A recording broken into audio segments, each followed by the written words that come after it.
Welcome to 7 news Telugu bulletin ముందుగా headlines.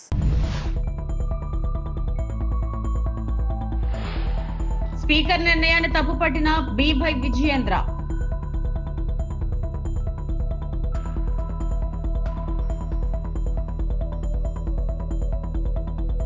Jantar మంతర్లో కొనసాగుతున్న BC సంఘాల ధర్నా.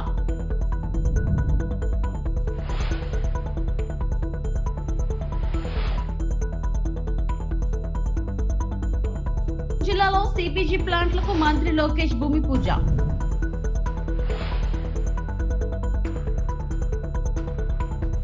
స్థానిక సంస్థల ప్రజాప్రతినిధులతో వైఎస్ జగన్ భేటీ.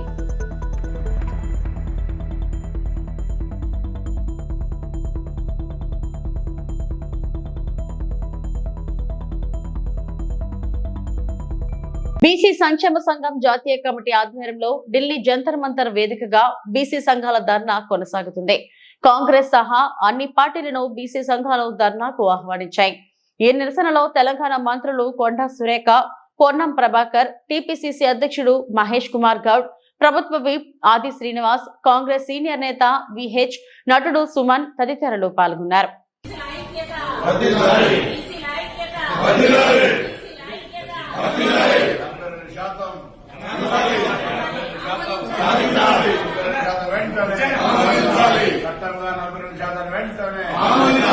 కేంద్ర ప్రభుత్వం షెడ్యూల్ 9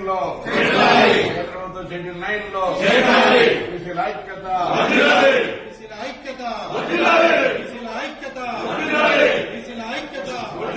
ఇవాళ రాష్ట్ర ప్రభుత్వం సర్వే నిర్వహించడమే కాదు, సామాజిక ఆర్థిక వాస్తవాల ఆధారంగా 42% రిజర్వేషన్ కల్పిస్తూ చట్టసభల్లో బిల్లును తయారు చేసింది. బిల్లు తయారు చేసింది కదా, మళ్ళీ ఢిల్లీ రాకెందుకు అని అనుమానం మనందరికీ ఉంటుంది. హైదరాబాద్ పోయినాక కూడా మిమ్మల్ని అడుగుతాం. ఎందుకంటే సుప్రీంకోర్టు ఇచ్చిన తీర్పు నేపథ్యంలో ఈ రిజర్వేషన్ బిల్లు నిలబడాలి అంటే దాన్ని రాజ్యాంగంలోని 9వ షెడ్యూల్లో పెట్టాలి. లేకపోతే 50% దాటింది మీ రిజర్వేషన్లను కొట్టేసే ప్రమాదం ఉంది. ఇప్పుడు 50% దాటుతున్నది 42% వల్ల. కాబట్టి దాన్ని భారత రాజ్యాంగంలోని 9వ షెడ్యూల్లో పెట్టాలని డిమాండ్ చేయడానికి ఇక్కడి దాకా రావటం జరిగింది. మోడీ గారు సెన్సస్కే ఒప్పుకోలేదు, బీసీల జనాభా కులగణన చేయటానికి అంగీకరించలేదు. మరి మన రిజర్వేషన్ పెంచడానికి అంగీకరిస్తాడా అనేది మన అందరికీ అనుమానం ఉంది. కాబట్టే ఇంత పెద్ద సంఖ్యలో ఇక్కడికి వచ్చినాం. బంధు బలగాలందరినీ కూడా తీసుకొచ్చి మాకింత బలం ఉంది చూడండి, ఆమోదించండి, న్యాయం చేయండి అని కోరటానికి ఇవాళ ఇక్కడి దాకా చేరి వచ్చినాం. తెలంగాణలో ఉన్న పెద్ద మనుషులు కూడా ఇవాళందరూ ఇక్కడి వేదిక మీద నిలబడి కనబడుతున్నారు. ఇప్పటికైనా రాష్ట్ర ప్రభుత్వం ఈ వాస్తవాలను కేంద్రం ముందు పెట్టింది. కేంద్ర ప్రభుత్వం దాన్ని ఆలోచించి నిర్ణయం తీసుకొని మనకు న్యాయం చేస్తారని ఆశపడుతున్నాం. ఆశ వమ్ము చేయరని మోడీ గారు మా కోరికను అర్థం చేసుకున్నారు కదా జంతర్ మంతర్ దగ్గర, దాన్ని వెంటనే పరిపూర్తి చేయాలని మీ అందరి తరఫున నేను వారిని కూడా కోరుతున్నా. తప్పకుండా మన ఆకాంక్ష నెరవేరుస్తారనేటువంటి ఆశతోనే మనం పోతున్నాం. ఒకవేళ నెరవేరలేదు, మనకు తుగో ఎరకలేదా తెచ్చుకున్నాడు ఎట్లనో తెలిసినటువంటి వాళ్ళమే. కాబట్టి తప్పకుండా న్యాయాన్ని సాధించుకోగలమనే విశ్వాసంతో ఇవాళ చూసిన తర్వాత ఇంకా ధైర్యంతో మనందరం కూడా ఉండాలని కోరుతూ తప్పనిసరిగా సాధించి తీరుతాం, న్యాయాన్ని పొందుతాం, మన వాటాను మనం దక్కించుకోగలుగుతాం. రాజ్యాంగం ఏర్పడి 75 ఏళ్ల తరుణంలో ఆ కళను నెరవేర్చేటువంటి ప్రయత్నం చేద్దాం.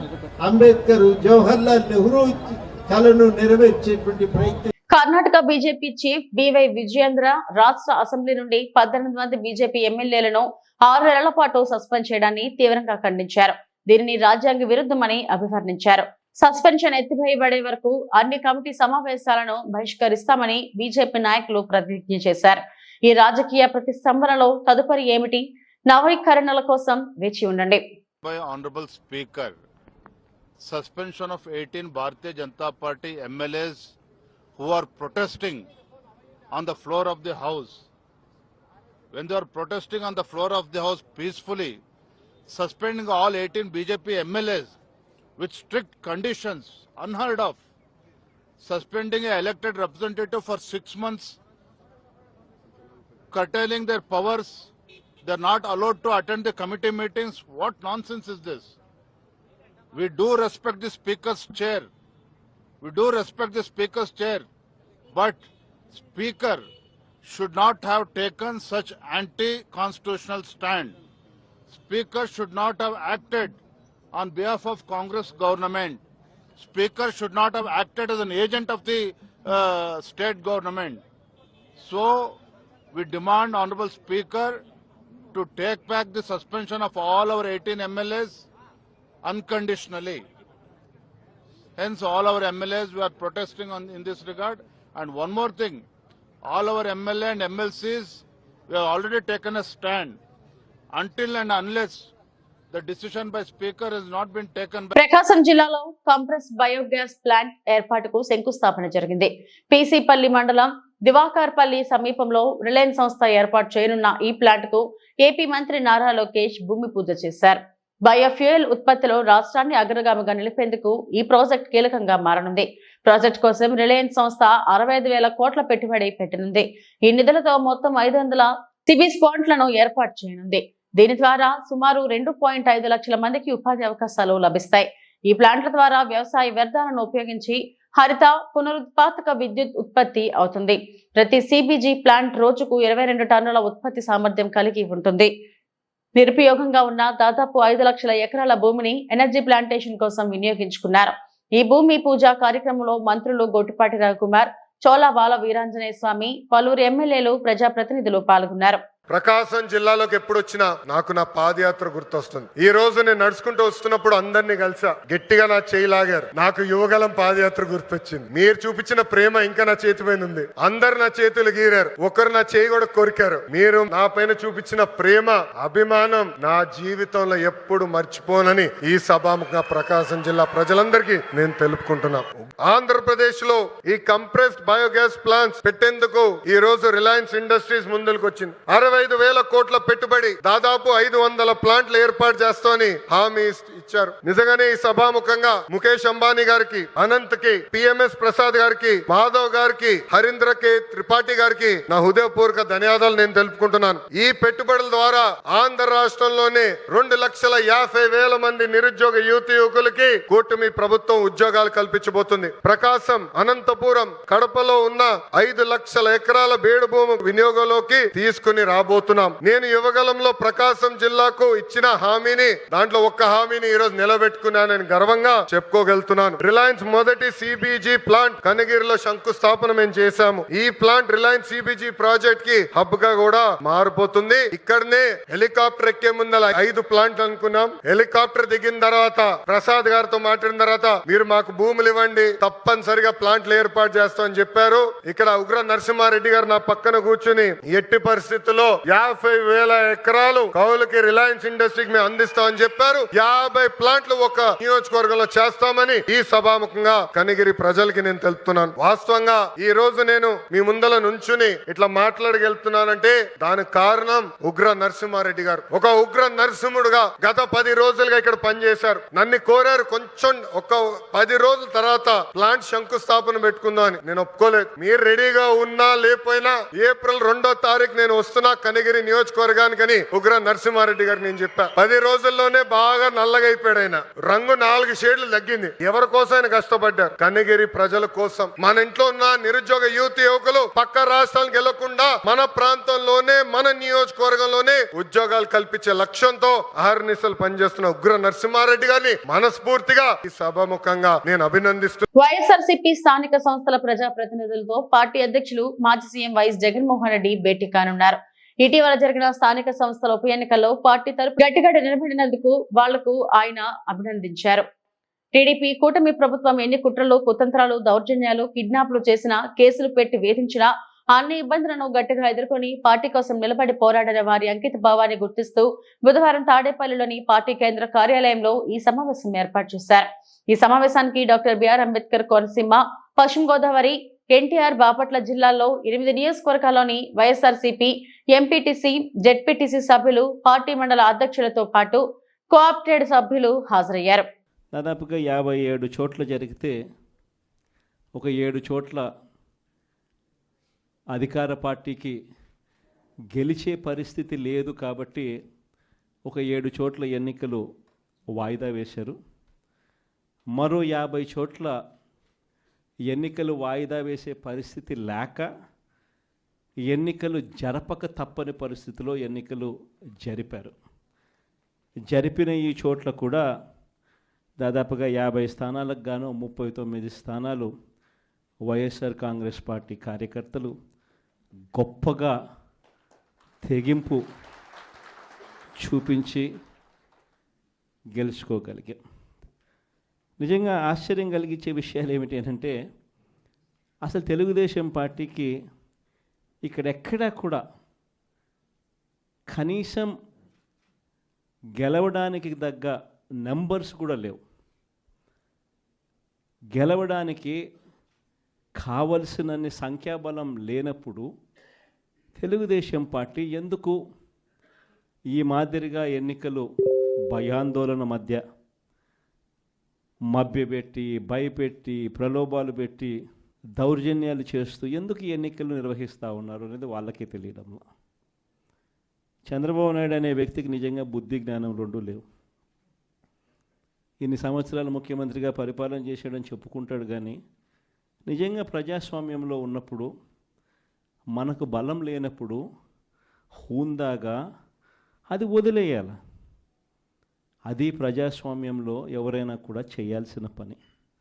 అలా చేయకుండా నేను ముఖ్యమంత్రిని, నా పార్టీ అధికారంలో ఉంది, అధికారంలో ఉండేది నేను కాబట్టి నాకు బలం ఉన్నా బలం లేకపోయినా తేడా పడదు, ప్రతి పదవి నాకే కావాలి, ఎవరినైనా కూడా నేను భయపెడతాను, ఎవరినైనా కూడా నేను కొడతాను, ఎవరినైనా కూడా నేను చంపుతాను, ఎవరినైనా కూడా నేను ప్రలోభ పెడతాను అని చెప్పి నిజంగా అహంకారంతో వ్యవహరిస్తూ ఉన్న తీరును ఈరోజు రాష్ట్రంలో మనం చూస్తూ ఉన్నాం.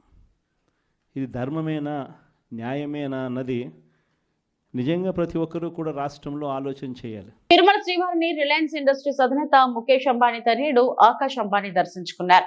ఉదయం విఐపి దర్శన సమయంలో ఆయన స్వామివారి సేవలో పాల్గొన్నారు. తొలుత టీటీడీ అధికారులు ఆయనకు స్వాగతం పలికి దర్శన ఏర్పాట్లు చేశారు. అనంతరం ఆలయ అర్చకులు ఆయనకు వేదాశీర్వచనం చేసి స్వామివారి తీర్థ ప్రసాదాలను అందజేశారు. అనంతరం ఎస్వి గోశాలకు చేరుకుని గోపూజ చేశారు.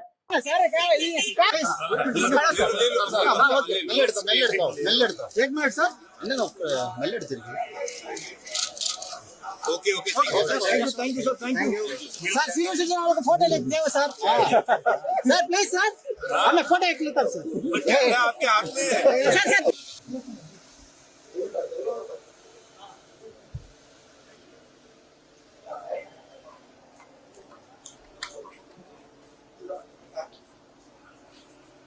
वीडियो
తిరుమల శ్రీవారి దర్శనం కోసం తెలంగాణ నాయకుల సిఫార్సు లేఖలు అనుమతిస్తామని చేసిన ప్రకటన ఒట్టిదే అని తేలిపోయింది. దర్శనం కోసం ఎమ్మెల్యే లేఖతో వెళ్లిన వారికి నిరాశ ఎదురైంది. సోమవారం, మంగళవారం తెలంగాణ ఎమ్మెల్యేల విఐపి లెటర్లు అనుమతిస్తామని టీటీడీ ప్రకటించింది. దీంతో తాము ఎమ్మెల్యేల లెటర్లు తీసుకుని వస్తే ఇక్కడ ఎవరు పట్టించుకోవడం లేదని భక్తులు ఆవేదన వ్యక్తం చేస్తున్నారు. ఈరోజు తిరుమల బీజేపీ దర్శనం కోసం వచ్చినాం మనం ముందర. అసలు ఇద్దరికి కూడా రాణిస్తలేరు, ఓన్లీ ఏపీ వాళ్ళని పెట్టడము. మంగళవారం సోమవారం అని మనకు చెప్పడం జరిగింది, కానీ ఇక్కడ లెటర్స్ కూడా యాక్సెప్ట్ చేస్తే చాలా ఘోరమైన పరిస్థితి ఉంది. వాళ్ళు 2 నిమిషాలు కూడా మాట్లాడతలేరు మనతో. లేదు దర్శనం లేదు అని చెప్పేసి ముఖ్యమంత్రి చంద్రబాబు మాట్లాడే మాటలకు చేసే పనులకు సంబంధం ఉందా అని ప్రశ్నించారు మాజీ మంత్రి ఆర్కే రోజా. ఎన్నికల్లో ఈవీఎంలను మేనేజ్ చేసిన చంద్రబాబు కరువును మేనేజ్ చేయలేకపోతున్నారని ఆగ్రహం వ్యక్తం చేశారు. ఇప్పుడు పెట్రోల్ పంపుల దగ్గర సెల్ఫీలు తీసుకునే దమ్ము లోకేష్ కు ఉందా అని సవాల్ విసిరారు. మాజీ మంత్రి ఆర్కే రోజా తాజాగా మీడియాతో మాట్లాడుతూ ఏప్రిల్ 1వ తేదీన సీఎం చంద్రబాబు ప్రజలను ఫూల్స్ చేయడం ఇక్కడే చూస్తున్నాం. మేనిఫెస్టోలో ఉన్న పథకాల్లో కేవలం పెన్షన్లు మాత్రమే ఇస్తున్నారు. హామీలు ఇచ్చి జనాలను ఫూల్స్ చేస్తున్నారు. రైతులకు భరోసా లేదు, గిట్టుబాటు ధర అసలే లేదు. మీరు అబద్ధాలు మాట్లాడి ఎల్లో మీడియాతో అబద్ధాలు చెప్పించి అధికారంలోకి వచ్చారు. సీఎం ప్రాతినిధ్యం వహిస్తున్న నియోజకవర్గంలోని గంజాయి పండిస్తున్నారు అని రోజా మండిపడ్డారు. రాష్ట్ర ముఖ్యమంత్రి రాష్ట్ర ప్రజల్ని ఏప్రిల్ ఫూల్ చేయడం అనేది ఆంధ్రప్రదేశ్లోనే జరుగుతుంది. చెల్లికి జరగాలి పెళ్లి మళ్ళీ మళ్ళీ అన్నట్టుగా ఒకే పథకాన్ని ప్రతి నెల కూడా ప్రారంభిస్తున్న చంద్రబాబు నాయుడిని చూస్తే జాలేస్తుంది.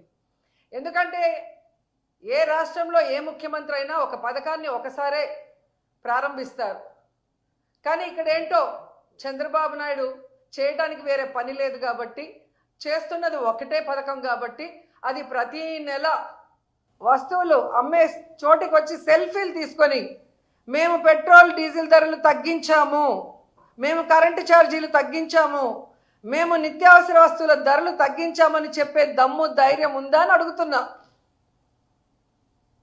ఈరోజు పాల నుంచి పవర్ ఛార్జెస్ వరకు అన్నీ పెంచేసి జనాల జీవితాల్ని నాశనం చేస్తున్న మీకు ఖచ్చితంగా తొందరలో జనాలు బుద్ధి చెప్తారని కూడా ఈ సందర్భంగా తెలియజేసుకుంటున్నాను. ఎందుకంటే వీళ్ళు వచ్చిన తర్వాత ఒక పక్క సంక్షేమం లేదు, ఒక పక్క అభివృద్ధి లేదు, అండ్ చాలా ముఖ్యమైనది మహిళలకి సంక్షేమం లేకపోయినా పర్లేదు కానీ భద్రత లేకుండా పోయింది. వీళ్ళు విచ్చలవిడిగా ఈరోజు మద్యాన్ని ప్రవహింపజేయటమే. ఎక్కడ చూసినా బెల్ట్ షాపులు, గంజాయి, డ్రగ్స్ ఈ రాష్ట్రంలో ఉన్న యువతని నాశనం చేస్తుంది. ఆ యువత చేతిలో ఈరోజు ఆడపిల్లలు బలి అవుతున్నది నిజం కాదని అడుగుతున్నా.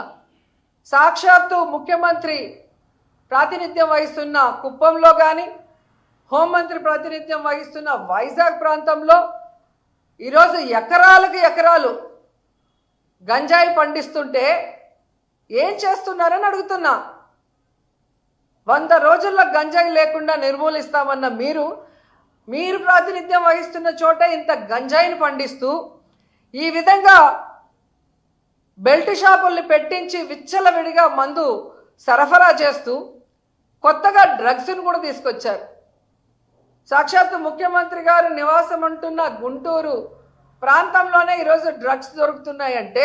తిరుమలలో తరచూ సంఘ వ్యతిరేక కార్యక్రమాలు జరుగుతూనే ఉన్నాయన్నారు వైఎస్ఆర్సీపీ అధికార ప్రతినిధి భూమన కరుణాకర్ రెడ్డి. తిరుమల కొండపై 4 సార్లు ఎర్రచందనం పట్టుకున్నారు. తిరుమలలో మద్యం, గంజాయి విచ్చలవిడిగా దొరికాయి. మంత్రి నారా లోకేష్ పిఏ 10 నుంచి 12 లెటర్లు పంపిస్తున్నారంటే అసలేం జరుగుతుంది? వైకుంఠ ఏకాదశి తొక్కిసలాట ఘటన చోటు చేసుకుందని చెప్పుకొచ్చారు. తాజాగా వైఎస్ఆర్సీపీ అధికార ప్రతినిధి భూమన కరుణాకర్ రెడ్డి మీడియాతో మాట్లాడుతూ మంత్రి లోకేష్ పిఏ సాంబశివరావు తిరుమల దర్శనాల సిఫార్సు లేఖలతో దండా చేస్తున్నారు. గతంలో 4000 లోపు వీఐపీ దర్శనాలు చేయిస్తే నేడు కూటమి ప్రభుత్వ పాలనలో దాదాపు 8000కు పైగా వీఐపీ దర్శనాలు చేయిస్తున్నారు. చట్ట వ్యతిరేక కార్యక్రమాలు జరుగుతున్నాయి. ముఖ్యమంత్రిగా చంద్రబాబు హిందూ వ్యతిరేకంగా లడ్డూపై వ్యాఖ్యలు చేశారు. ఇదేనా ప్రక్షాళన అంటే? చంద్రబాబు ఎలాంటి ప్రక్షాళన ఇప్పటి వరకు చేశారో చెప్పండి అంటూ ప్రశ్నించారు. మ్యాడ్ స్క్వేర్ లో కంటెంట్ ఉంది కాబట్టే హిట్ అయిందని నిర్మాత నాగవంశీ అన్నారు. తాజాగా ప్రెస్ మీట్ నిర్వహించి మాట్లాడారు. ఈ సందర్భంగా రివ్యూలు, వాటిపై అభిప్రాయం వ్యక్తం చేస్తూ సామాజిక మాధ్యమాల్లో పోస్టులు పెడుతున్న వారిపై తీవ్ర ఆగ్రహం వ్యక్తం చేశారు. సినిమా హిట్ టాక్ తెచ్చుకున్నప్పుడు దాన్ని ఎందుకు ప్రోత్సహించారని ప్రశ్నించారు. వీటిలో కూడా వేశారు చాలా మంది, కంటెంట్ లేకపోయినా సీక్వెల్ కాబట్టి ఆడుతుందని. సీక్వెల్ కరెక్టే, ఇది కంటెంట్ లేకపోయినా సీక్వెల్ కాబట్టి ఆడుతుందని వేస్తే సీక్వెల్ ఇదేమి పుష్ప 2, బాహుబలి 2, KGF 2 కాదు కదా. ఎలా ఉన్నా చూసేయడానికి ఆ 3 సినిమాలు కూడా బాగున్నాయి. మళ్ళీ దాని కాంట్రవర్సీ చేయకుండా ఎలా ఉన్నా చూసారు కదా. ఏదన్నా పెద్ద హీరో లేడు, హై మూమెంట్స్ ఉండవు, హీరోయిక్ మూమెంట్స్ ఉండవు, అయినా అరుస్తూనే ఉన్నారు జనం సెకండ్ హాఫ్ లో. మరి ఎందుకంటారు జనానికి తెలియలేదా మీకు తెలిసినంత సినిమా గురించి? పోనీ మీకే ఎక్కువ తెలుసా? రివ్యూస్ రాసిన రోజు కూడా రివ్యూస్ అది వచ్చేసిన తర్వాత నేను రిలీజ్ రోజు సాయంత్రం ప్రెస్ మీట్ పెట్టా, కానీ ఏం రివ్యూస్ గురించి మాట్లాడలా. ఎందుకంటే వాళ్ళ జాబ్ వాళ్ళది, మన జాబ్ మంది. కానీ వాళ్ళ రివ్యూని జస్టిఫై చేయడానికి వాళ్ళు ట్వీట్లు వేస్తున్నారు, సినిమా కరెక్షన్ ఊరికే ఉన్నాయి కంటెంట్ లేకుండా. అది కరెక్ట్ కాదు కదా. ఇది సినిమా ఇండస్ట్రీ, మీరు నేను కోఎగ్జిస్ట్ అవ్వాలి. నేను సినిమాలు రిలీజ్ చేసి హిట్ అయ్యి నేను సినిమా తీస్తేనే మీ వెబ్సైట్ రన్ అవుతుంది, నేను యూట్యూబ్ ఇంటర్వ్యూ ఇస్తేనే మీ యూట్యూబ్ ఛానల్స్ రన్ అవుతాయి. మీ ఇండస్ట్రీలో మేము యాడ్ ఇస్తేనే మీ వెబ్సైట్ రన్ అవుతుంది. అంతేగాని సినిమాని చంపేయడానికి ట్రై చేయమాకండి. మీ రివ్యూలు మేమే కాదన్నా. ఆ రోజు రివ్యూలు వచ్చిన తర్వాత నేను ప్రెస్ మీట్ పెట్టా, కానీ రివ్యూ గురించి ఏం కామెంట్ చేయాల. నేను ఇప్పుడు రివ్యూ గురించి కామెంట్ చేయాలి, మీ ఒపీనియన్ మీ ఇష్టం. కానీ సినిమా ఆడుతున్న తర్వాత కూడా సినిమా ఎందుకు ఆడుతుందని అనాలిసిస్ మీరు ఇవ్వాల్సిన అవసరం లేదు. మీ జడ్జ్మెంట్ జనాలకు అక్కర్లా. జనం ఆల్రెడీ జడ్జ్ చేసేసి జనం చూస్తున్నారు దాన్ని. ఆ జడ్జ్మెంట్ చేసి సినిమాల గురించి సినిమాని డిస్ట్రాయ్ చేయడానికి ట్రై చేయమాకండి. సినిమాలు ఆడితేనే మీరు ఉంటారు, లేకపోతే వెబ్సైట్ మూసి ఇంటికి వెళ్ళాల్సి వస్తుంది అందరూ. అంతగా మా మీద పగుండం దమ్ముంటే మానిపారేయండి, బ్యాన్ చేయండి. ఇప్పుడు నేను ఇంత కామెంట్ చేశాను కదా, నా సినిమాలు బ్యాన్ చేయండి, నా సినిమా ఆర్టికల్స్ రాయకండి, నా దగ్గర యాడ్ తీసుకోకండి, నా సినిమాలు రివ్యూ రాయకండి, చూద్దాం చూసుకోండి, నాకేం అవసరంలా. మీరు మానేయండి, మమ్మల్ని బ్యాన్ చేయండి, చూస్తా నేను. నా సినిమా నేను ఓపెన్ గా చెప్తున్నా, నా సినిమా బ్యాన్ చేయండి, నా ఆర్టికల్స్ రాయకండి, నా సినిమా ఆర్టికల్స్, నా సినిమా రివ్యూ రాయకండి. నేను ఎలా ప్రమోట్ చేసుకోవాలి సినిమా నేను ప్రమోట్ చేసుకుంటా. మీరు వెబ్సైట్ ప్రమోట్ చేస్తేనే సినిమాలు ఆడట్లేదు. తిరుమలలో తరచూ సంఘ వ్యతిరేక కార్యక్రమాలు జరుగుతూనే ఉన్నాయన్నారు వైఎస్ఆర్సీపీ అధికార ప్రతినిధి భూమన కరుణాకర్ రెడ్డి. తిరుమల కొండపై 4 సార్లు ఎర్రచందనం పట్టుకున్నారు. తిరుమలలో మద్యం, గంజాయి విచ్చలవిడిగా దొరికాయి. మంత్రి నారా లోకేష్ పిఏ 10 నుంచి 12 లెటర్లు పంపిస్తున్నారంటే అసలేం జరుగుతుంది? వైకుంఠ ఏకాదశి తొక్కిసలాట ఘటన చోటు చేసుకుందని చెప్పుకొచ్చారు. తాజాగా వైఎస్ఆర్సీపీ అధికార ప్రతినిధి భూమన కరుణాకర్ రెడ్డి మీడియాతో మాట్లాడుతూ మంత్రి లోకేష్ పిఏ సాంబశివరావు తిరుమల దర్శనాల సిఫార్సు లేఖలతో దండా చేస్తున్నారు. గతంలో 4000 లోపు వీఐపీ దర్శనాలు చేయిస్తే నేడు కూటమి ప్రభుత్వ పాలనలో దాదాపు 8000కు పైగా వీఐపీ దర్శనాలు చేయిస్తున్నారు. చట్ట వ్యతిరేక కార్యక్రమాలు జరుగుతున్నాయి. ముఖ్యమంత్రిగా చంద్రబాబు హిందూ వ్యతిరేకంగా లడ్డూపై వ్యాఖ్యలు చేశారు. ఇదేనా ప్రక్షాళన అంటే? చంద్రబాబు ఎలాంటి ప్రక్షాళన ఇప్పటి వరకు చేశారో చెప్పండి అంటూ ప్రశ్నించారు. పిఎస్ టు సిఎంఓ అన్న పేరుతో ప్రతిరోజు దాదాపు 10 నుంచి 12 ఉత్తరాలు పంపిస్తూ వాటికంతా కూడా విఐపి దర్శనాలు ఏర్పాట్లు చేస్తూ ఇంకా అనేక రకాలైనటువంటి సేవా దర్శనాలన్నీ కూడా ఏర్పాటు చేయటం అన్నది చాలా రెడ్ హ్యాండెడ్గా దొరకటం జరిగింది. అంటే ఒక మంత్రికే రోజుకు ఒక లెటర్కు మించి 6 మందికి మించి దర్శనం ఇవ్వము అని ప్రకటించినటువంటి కూటమి ప్రభుత్వంలో నారా లోకేష్ గారు అనేటువంటి ఒక మంత్రి పిఎస్ టు సిఎంఓ అన్న పేరుతో రోజుకు 10 నుంచి 12 లెటర్లు దర్శనానికి పంపిస్తున్నారంటే, మా కాలంలో ఏమో విపరీతమైనటువంటి విఐపి దర్శనాలు చేసినారు అని చంద్రబాబు నాయుడు గారు, పవన్ కళ్యాణ్ గారు మాట్లాడినారు. ఈ రోజున మా కాలంలో 4000 నుంచి 5000 దర్శనాలకు లోపే మేము దర్శనాలు విఐపీలకు ఏర్పాటు చేస్తే ఈ రోజున 6000 నుంచి 7500 మందికి పైగా అనునిత్యము కూడా వీళ్ళు విఐపి దర్శనాలని ఏర్పాటు చేస్తున్నారు. అందులో కూడా వీళ్లకు కావలసినటువంటి వీళ్లకు సేవ చేసినటువంటి వాళ్ళకే ఈ విఐపి సిఫార్సు దర్శనాలను చేస్తున్నారు. అంటే ఎంత అరాచకంగా వ్యవహరిస్తున్నారు ఒక దర్శనాల విషయంలోనే అని చాలా స్పష్టంగా దీన్ని బట్టి చూస్తే అర్థమవుతుంది. దానికి తోడు చంద్రబాబు నాయుడు గారు ఈ రోజున తిరుమల ప్రక్షాళనకు సంబంధించి టీటీడీ చైర్మన్ గారిని, ఎగ్జిక్యూటివ్ ఆఫీసర్ గారిని, అలాగే అడిషనల్ ఈఓ గారిని, వీళ్ళ ముగ్గురితో కూడా ఓ సమీక్షా సమావేశం నిర్వహిస్తున్నారు. ఏం ప్రక్షాళన గురించి వీళ్ళు చేస్తున్నటువంటి ప్రక్షాళన ఏంది? ఈ 10 నెలల కాలంలో మీరు కొండ మీద మీ పాలన వలన ఇన్ని తప్పులు కావు. ఒకవైపున టూరిజంని డెవలప్ చేయడానికి బోటింగ్ వ్యవహారం కానీ, దాని మీద మాట్లాడినటువంటి అటవీ శాఖ అధికారి ఇక్కడ చట్ట వ్యతిరేక కార్యక్రమాలు జరుగుతున్నాయని చెప్పటం కానీ, అంటే చట్ట వ్యతిరేక కార్యక్రమాలు జరుగుతున్నట్టే కదా. ఇప్పటి వరకు 4 సార్లు అక్కడ ఎర్రచందనాన్ని పట్టుకున్నారు కొండ మీద. ఇదొక చట్ట వ్యతిరేకమైనటువంటి కార్యక్రమమే.